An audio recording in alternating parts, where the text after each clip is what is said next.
Ya, selamat malam teman-teman dan saudara-saudara saya kasih Tuhan-Tuhan. Nama saya adalah saya Everly, biasa dipanggil Ariel atau Ezra. Jangan Everly, ya Everly itu nama papaku. Nama keluarga sih lebih tepatnya. Oke lah, lupakan itu. Oke, berumur 20 tahun, kampus di STTS jurusan IT. Hari ini saya mau sharing tentang pacaran. Bukan topik yang asing terdengar di telinga ya. Biasanya bagi orang kita para mahasiswa, bahkan anak-anak SMA, bahkan ada anak SD yang seperti kayak pacaran, mereka mau pacaran, mereka kayak penasaran, apa sih itu pacaran, mereka itu kayak mau merasakan pacaran itu seperti apa gimana rasanya kalau misalnya kita sudah punya pacar. Padahal ya seperti itu, nanti kalian merasakan sendiri ya, walaupun aku sendiri belum belum merasakan, tapi kayak ada susah ada senangnya, nanti rasakan sendiri. Tapi pada intinya banyak juga orang kayak karena mereka bertanya-tanya dan sebagainya, mereka melihat orang sudah pacaran, sudah punya pacar, mereka suap-suapan, mereka gandengan tangan, mereka pamer di kelas gitu biasanya. Ini ya, anak SMA ya biasanya, kayak di kelas waktu istirahat pacarnya datang bawa makanan yang sudah dibuatin, terus mereka suap-suapan dan lain sebagainya. Terus kayak kita merasa, kok sedih ya, tiba-tiba kok aku sendiri ya, kapan ya aku seperti itu, kapan ya aku bisa punya pacar seperti itu,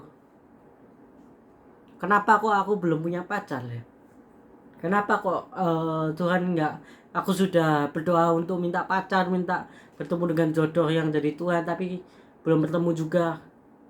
Kenapa? Simple, karena pacaran itu hubungannya bukan seperti itu. Bukan hanya kita pegang-pegangan, kita cium-ciuman, ratakan tanah bergelombang, bukan seperti itu. Tapi pacaran itu hubungan yang spiritual, hubungan suci, simpon, holistic ceremony, acara yang sangat-sangat kudus. Kenapa? Karena pacaran itu adalah step di mana atau fase di mana kita mempersiapkan diri untuk kita menikah. Bukan mengenal lagi, bukan kita pegang-pegangan atau cium-ciuman yang kayak tadi aku bilang, tapi kita mengenal, kita mempersiapkan diri. Kita mengenal pacar kita itu siapa yang kita pacari, itu kita mengenal. Bahkan sebelum pacaran disarankan kita harus sudah mengenal dulu supaya kita pacaran. Kita pacaran itu hanya tinggal untuk mengenal, sebelumnya kita pacaran itu ini loh yang aku nggak tahu. Bahkan harus sebelum pacaran gitu kita harus mengenal. Oleh karena itu, kebanyakan orang yang belum pacaran itu kenapa? Kenapa mereka belum pacaran? Kenapa mereka belum diizinkan Tuhan untuk berpacaran? Karena nggak semua orang mau mengikuti prosesnya itu. Karena kita sudah setuju ya kalau misalnya pacaran itu seumur hidup. Karena kita ini seperti yang aku bilang tadi, itu pacaran itu holy ceremony, suatu acara yang sangat-sangat kudus. Karena pacaran itu adalah fase dimana kita mempersiapkan diri untuk menikah.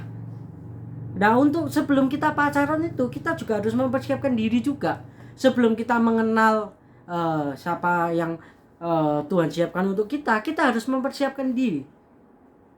Gampangannya itu gini, kita semua percaya ya kalau kita ini anak Tuhan, kita ini anak raja. Di sekolah minggu gini, aku anak raja, engkau anak raja, kita semua anak raja. Aku nggak tahu lagunya kayak gimana, tapi kayak selalu dibunyi-bunyikan bahwa kita ini anak raja. Rajanya itu di mana? Siapa? Tuhan Yesus. Tuhan Yesus itu siapa kita? Kayak dianggap bapak kita.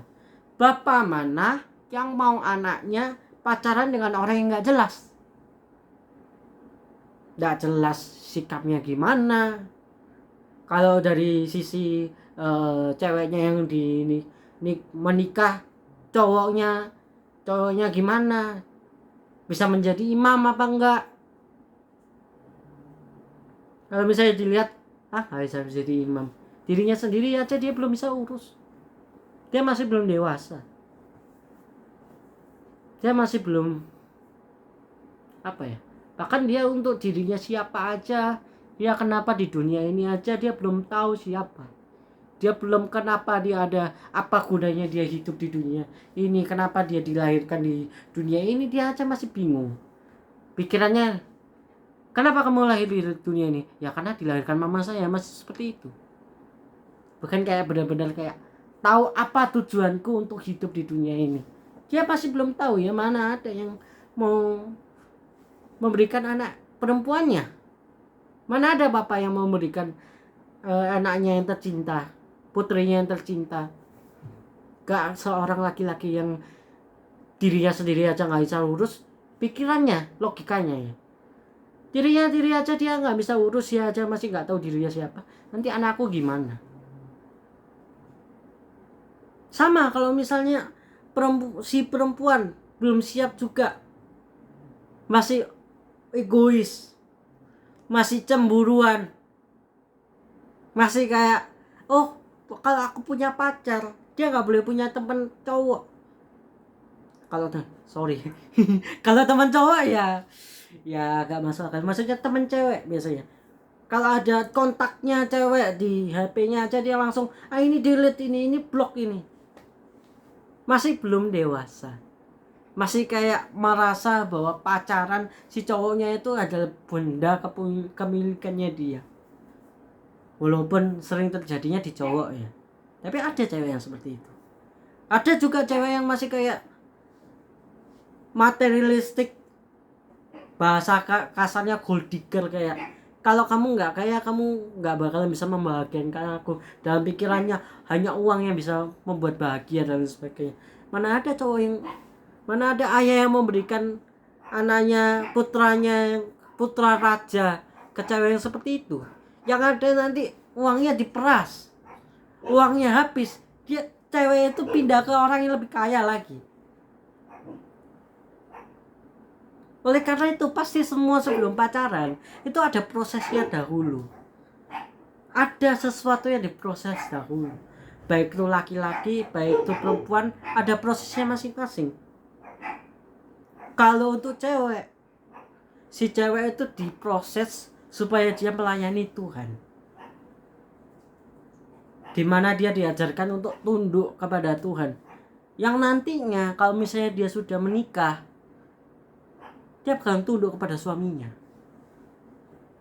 Dimana biasanya cewek itu kalau misalnya dalam pacaran atau dalam hubungan pernikahan, dia merasa kayak, kok cowok aku gak ngerti aku ya, kok cowok aku gak ngerti perasaanku ya. Dalam pikirannya itu dia masih mau dimengerti orang. Ya mungkin memang pasti si cowok itu harus membahagiakan si cewek, tapi kayak dalam hatinya tuh masih kayak, kamu aja nggak mau ngerti aku, kenapa aku harus tunduk kepada kamu? Masih ada ego di situ. Dimana pada dasarnya memang berbeda gitu loh. Laki-laki sama perempuan cara berpikirnya beda. Kalau perempuan kebanyakan mereka berpikir itu melalui hatinya dia, perasaannya dia. Oleh karena itu kebanyakan perempuan itu mudi. Tapi kalau cowok, mereka lebih secara logis, secara logika. Yang masuk akalnya itu seperti apa. Oleh karena itu sering terjadi kayak, cowok aku gak mau ngerti aku. Padahal sebenarnya kasusnya bukan gak mau ngerti, memang cowoknya gak ngerti apa-apa. Gak tahu maksudnya si cewek ini kenapa gitu loh. Oleh karena itu si cewek untuk sisi perempuan, kalau misalnya mau menikah, persiapannya itu apa? Dia harus tunduk kepada sesuatu yang tidak kelihatan, sesuatu yang dia tidak bisa melihat. Dia nggak bisa nggak bisa dengar. Kalau dengar pakai ini nggak semua orang. Dia nggak benar-benar nggak bisa lihat. Saking sucinya Tuhan itu, kalau kita melihat mata kita bisa buta. Si cewek itu diajarkan ketunduk kepada sesuatu yang tidak bisa dia lihat. Kalau dia bisa melihat, kalau misalnya dia bukan bisa melihat, kalau dia bisa tunduk kepada sesuatu yang tidak bisa lihat, dia pasti bisa tunduk kepada suaminya. Dan itu tujuan Tuhan. Ada dikatakan di Alkitab, tunduklah kepada suamimu. Nanti di judul kalian bisa buka ayatnya, aku cantumin di judul nanti. Tugasnya seorang istri itu tunduk kepada suami. Karena itu sebelum pacaran, prosesnya apa? Disuruh tunduk kepada Tuhan dulu. Sisi lain, si cowok prosesnya berbeda. Karena pada dasarnya cowok itu bertanggung jawab, tanggung jawabnya tinggi. Dia mau menyelesaikan sesuatu itu, dia itu cowok itu orangnya nggak enakan kalau minta tolong sama orang. Cowok yang benar loh ya. Cowok yang benar itu ada kerjaan, dia belum ngelakuin apa-apa, dia nggak mau minta tolong orang. Dia mau berusaha dahulu, dia mau susah payah dahulu, baru kalau mentok dia minta tolong orang. Bahkan ada cowok yang benar-benar nggak minta tolong sama sekali, dia berusaha sendiri sampai dia menghancurkan dirinya sendiri. Oleh karena itu prosesnya dia disendirikan sama Tuhan. Dia ditaruh di situasi di mana dia merasa sendiri. Dia benar-benar merasa sendiri. Dia benar-benar kayak dia mau cerita ke orang tuanya nggak mau mendengarkan. Dia cerita ke temannya tidak ada, ribuk semua. Misalnya kayak sama Tuhan dikasih si laki ditempatkan di suatu posisi yang dia benar-benar merasa sendirian. Dia benar-benar merasa, kok aku sendiri ya?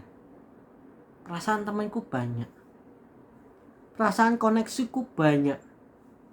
Tapi kok aku merasa sendirian ya? Kok aku merasa gak ada orang yang menolong aku ya? Kenapa? Supaya si laki belajar untuk mengandalkan Tuhan. Karena sepintar-pintarnya kamu, sepintar-pintarnya Ariel, sepintar-pintarnya kita para laki-laki, sejalannya logika kita hanya manusia. Kita nggak bisa tahu apa yang akan terjadi ke depan. Sedangkan kalau Tuhan, sekarang ini kita memilih plan A, Tuhan sudah tahu ke depan dia bakalan ngikutin ini dan ini. Akhirnya bakal seperti ini. Tapi kalau sekarang kita Ariel, aku memilih jalan B, Tuhan udah tahu, oh dia nanti bakal ngikuti gini. Akhirnya seperti ini. Dia Alpha dan Omega. Dia ada di akhir kita, dia ada di awal kita, dia ada di masa sekarang. Dia ada di masa depan, dia ada masa di belakang, dia ada di masa sekarang. Itu Tuhan kita. Itu Tuhan Yesus. Oleh karena itu sebelum menikah, sebelum pacaran, si laki itu diajarkan untuk mengandalkan Tuhan dahulu. Supaya dia memutuskan sesuatu hal, dia memutuskan suatu keputusan saat dia pacaran, saat dia menikah. Keputusannya tepat, tidak salah.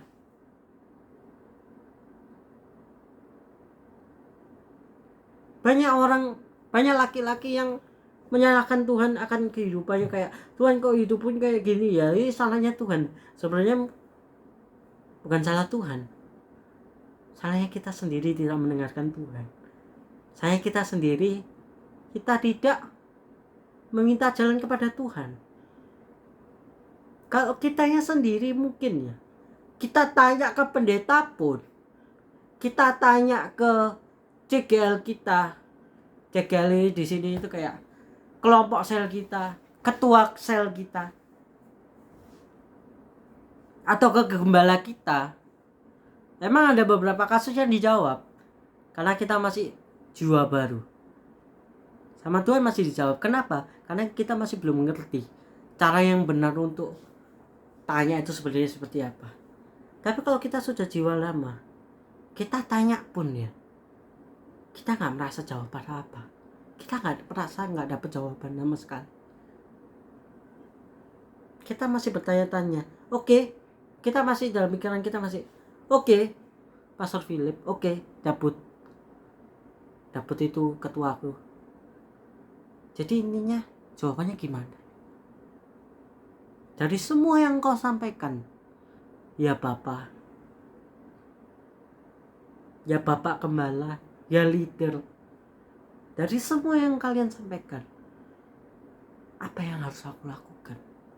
Kadang kita sudah tanya pun kita nggak dapat jawabannya. Kenapa? Karena kita nggak minta sama Tuhan jawabannya. Kita minta ya ke manusia. Kita mengandalkan manusia. Oleh karena itu, si laki diajarkan untuk mengandalkan Tuhan. Dimana nanti kita sudah minta tolong ke Tuhan, Tuhan aku ada masalah ini Tuhan, apa yang aku harus lakukan? Dia baru mengirim orang ke kamu. Atau bahkan waktu kamu nanya terus kamu mendapatkan jawabannya. Kadang kamu gak perlu nanya pun orangnya datang, muncul di depanmu gitu. Tiba-tiba ting, oh iya jawabannya seperti ini ya. Oh iya sebenarnya sesimpel ini ya jawabannya. Sekian dari saya. Mari kita tutup dalam doa. Sama Bapa, sama Tuhan Yesus, sama Roh Kudus. Tuhan, terima kasih atas kamu Tuhan pada hari ini Tuhan. Kami bisa berkumpul kembali di sini Tuhan tanpa kurang satu apapun Tuhan. Terima kasih Tuhan. Tuhan, kalau sebentar lagi kami akan melanjutkan kegiatan kami masing-masing Tuhan. Tolong berkati semuanya Tuhan, akan dapat berhasil semuanya Tuhan. Di nama Tuhan Yesus kami berdoa. Amin. Thank you semua. See you again. Bye bye. God bless you.